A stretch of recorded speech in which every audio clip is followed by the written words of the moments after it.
Welcome to the Silverthorne Pulse. I'm Kim Jardam, and I'm here with Assistant Town Manager Mark Lydell, and we are here to give you a recap of the March 27th, 2024 work session and Town Council meeting.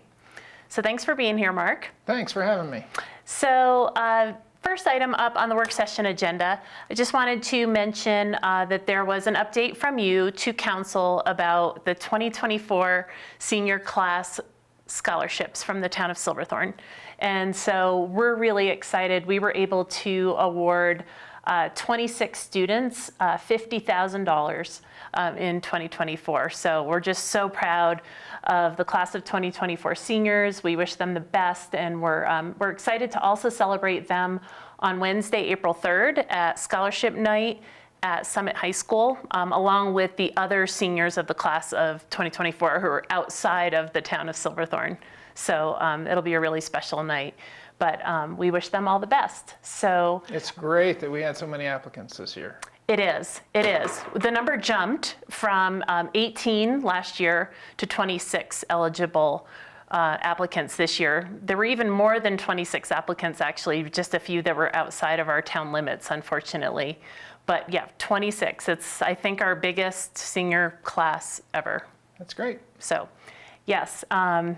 So jumping into some of the discussion items for work session, there was budget planning, and our finance director, Laura Kennedy, gave a general fund overview looking back at the past general fund and how, explain that to us and how that goes. Yeah, and really the general fund is what helps to finance what we try and do in the town. So it covers a lot of the government expenses that we have, everything from the police department to the public works department, community development, finance department, and even the rec center. So the general fund is where we really pull all of our funding forward.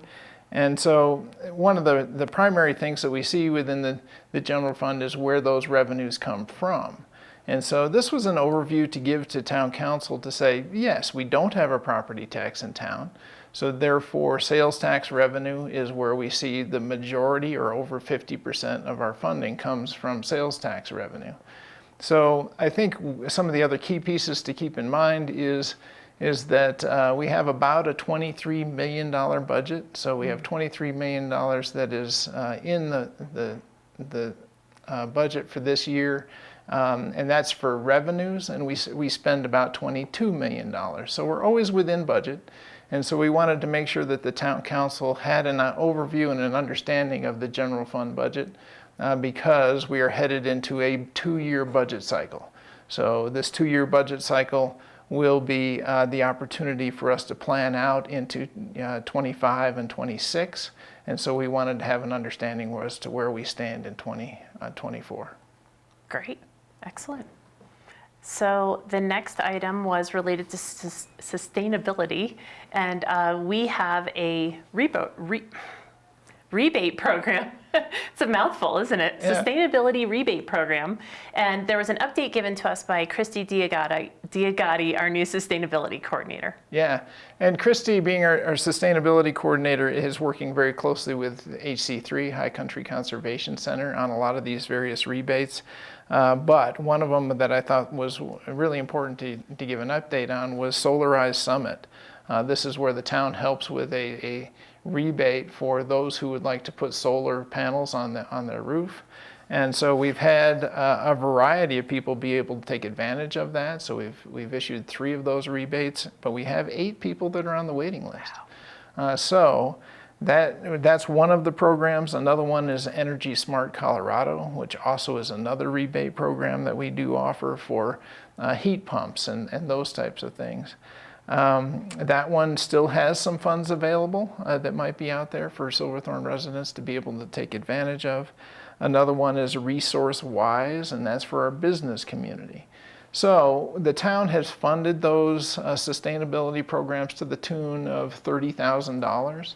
And last night, hearing that we do have people wanting to take advantage of those rebate programs, town council decided to fund them additionally. So they decided to put another $30,000 in towards the Solarized Summit program and an additional $10,000 into Energy Smart Colorado. So those are two additional programs that the council decided to fund for our community because they are being very well received. So if anybody has interest in that, they certainly can reach out to HC3 or to Christy Diagati, in our sustainability coordinator.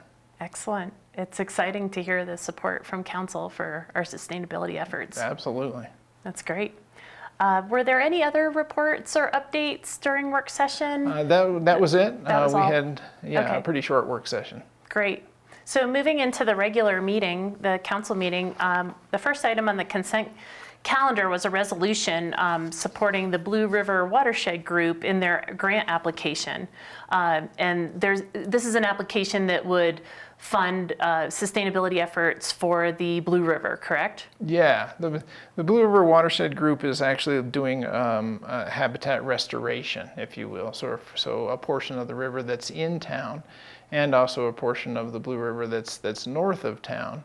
And so they did receive a pretty substantial grant, a $1.8 million grant from the Bureau of Reclamation. So that $1.8 million grant that they did receive, the town has decided to not match it, but to offer some funding towards that grant. So the town is funding it to the tune of $150,000 because we do see the importance of the Blue River habitat. So as part of that, they also said, can we go after some GOCO funds, some Great Outdoor Colorado funds? So the Blue River Watershed Group is not able to be the applicant or the recipient of those funds, so they asked the town to partner with them to be able to apply to GOCO for some additional funding. So that's why we have adopted this resolution, or town council adopted the resolution to say we support applying to GOCO for those additional funding sources from GOCO. Great, excellent. And some exciting news regarding the Adams Avenue extension and the Trent Park expansion in Willowbrook. There's been a contractor selected for both of those projects, including the water line as well, right, in that area? Yeah, there's really three projects that we're trying to put together that we've been working on for many years. So it's exciting to get to the point to award a contract to Columbine Hills Concrete for both of these projects, or all three of these projects. So the first is going to be a water line replacement that will be going in. And then secondarily would be the Trent Park expansion project, which we did award the contract for $2.5 million to Columbine Hills Concrete. And then lastly would be for the Adams Avenue extension, and that extension to be able to connect the Smith Ranch neighborhood to the Willowbrook neighborhood that I've been working on for 5 years. That's a $3.6 million award of that contract, which includes a bridge that would go over Willow Creek. But to have those projects be awarded, we're then going to be able to see construction occur on those here this summer. Excellent. So that was two resolutions supporting those contracts. And then we moved on to the next resolution that was approving a license agreement for Uncle John's Farm Stand, which is annually at their location, has been every summer and fall at the Performing Arts Center. Yes, it's on the north side of the Performing Arts Center, and so really this is June through October. A lot of people like to have that farm stand adjacent to the Performing Arts Center. So this was the annual renewal of that lease agreement with them. Sure. Under action items, the preliminary site plan for Chase Bank, which is the old Arby's site, was presented, or maybe not presented, but reviewed. Yeah, and being a preliminary site plan, this is the first step in our land use process to be able to get Chase Bank to be able to move forward. This is the old Arby's site. Arby's has been out of business for quite some time, so it's been a boarded up building. So I think this is exciting to see that we have a new user who wants to come in on that site. So the old Arby's building will be demolished. And so the other portion of this is we do need to acquire some right-of-way for the expansion of Stevens Way. As we know, the town did acquire the old Burger King and the Pizza Hut, and so Arby's was sort of the third piece in the row here. So with this one, though, we were only had to take a small portion off of the front portion of the Arby's, move the retaining wall back to be able to accommodate the road, and then they'll be building a brand new 3,200 square foot Chase Bank, single story, that have an outdoor ATM. So this was our first opportunity, or town council's first opportunity to review and approve this project. So we will be seeing it come back for final approvals here in the next several months. They would like to also get moving forward on this one this summer. So we'll see some more demolition and then some construction activity on that site in the near future. The busy summer season is coming up rather quickly. It's upon us. Yes, it is. Even though it's spring and still snowing here, it's right around the corner. So there were also 2 resolutions related to the 2 ballot questions that are coming up in the election, which is just next week. Yes, we have 2 ballot questions that are on. One is to increase the lodging tax that the town has from 6% to 8%.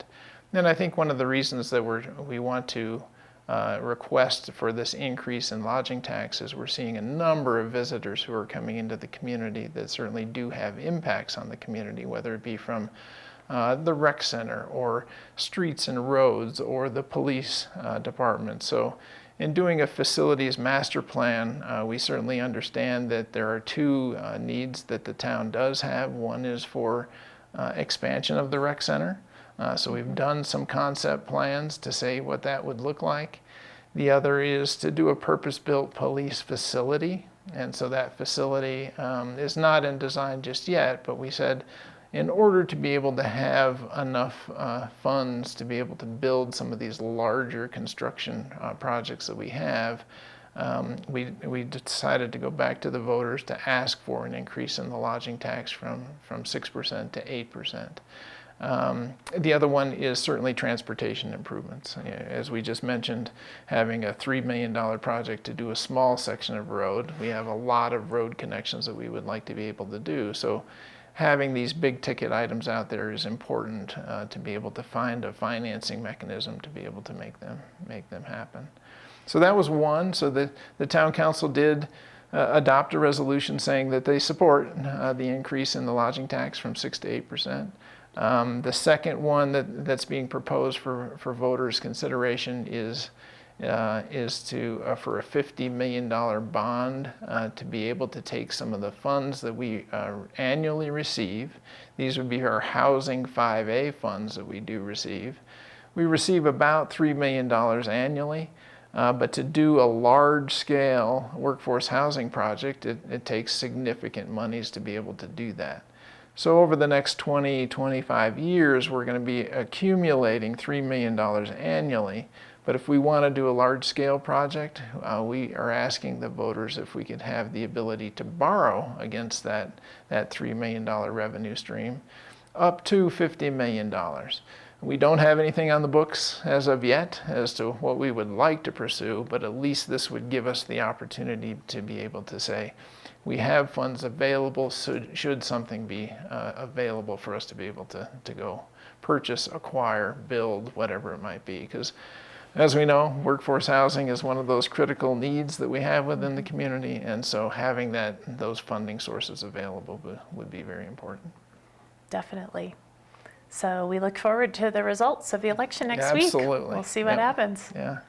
We also have 4 council seats open and 4 incumbents running for those seats, as well as a write-in space on the ballot as well for a candidate. Yep. So anyway, next was an ordinance amending the 2023 budget, the first reading of that. So this is just some changes to the budget.